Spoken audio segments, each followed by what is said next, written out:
It's kind of odd how we're getting ready to talk about fear and I'm standing in the light of the sun. I was having a hard conversation with my pastor this past week just because we've had a lot of stuff come up in life. And I was just sharing with him, I feel like because of all these situations, it's forced me to think small.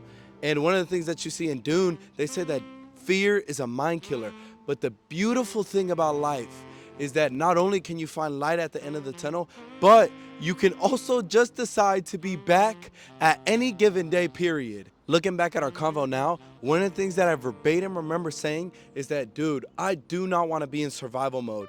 I want to be in creative mode. I want to be able to dream. I want to be able to have visions. I want to be able to be emotionally available. One of the things that's looked down upon Latino traditional men is that they don't know how to be emotionally present. Physically present, yes. Emotionally present, no. And I told him, bro, my vision for my life is going to be different, and I have to step into the storm and not be afraid of it anymore. So badly, I hope that somebody holds on to this idea and never lets go of it. I'm talking about seeing the world beyond fear and looking at the world with love again. I'm talking about pulling up to every single family party and believing the best about every single person in the room. I'm talking about giving grace when grace is demanded and grace when it's never needed. I'm talking about giving yourself a second chance to be able to be an optimist instead of a pessimist. I'm talking about you being hopeful instead of cynical. What would it look like if your days were filled with dreams, visions, optimism, hope, belief? What would it look like? You would mean so much more to the world, and the world would mean so much more to you. You have to act as if it were possible to radically transform the world, and you have to do it all the time. That's the beautiful thing about God, is that he wakes up every single day and he says, my mercies are new every morning.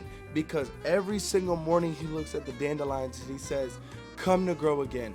Every single morning he looks at us and he says, look at my son again. And so we take on the spirit of the Lord when we say, I'm gonna try again. You see, fear tries us to stop, tries to get us to be quiet, tries to silence us, but hope in abundance says that there is life and always will be life forever. Three things about the Spirit. First thing, where the Spirit of the Lord is, there is freedom. Second thing, that Lord has not given us a spirit of fear, but of power and of love and of a sound mind. And then the last thing, it's Joel 2:28 talking about a prophecy. In the last days, I shall pour out my spirit on all people. It's concluded, it's alluding to dreams. He says, and the young shall prophesy, and the young men shall have visions, and the old men shall dream dreams. When you are filled with the Spirit, you just can't help but being an optimist. You can't help but dreaming. You can't help but prophesy. You can't help but have visions about what life could possibly look like for the future. And there always will be a future. Thanks be to God. So go, do it.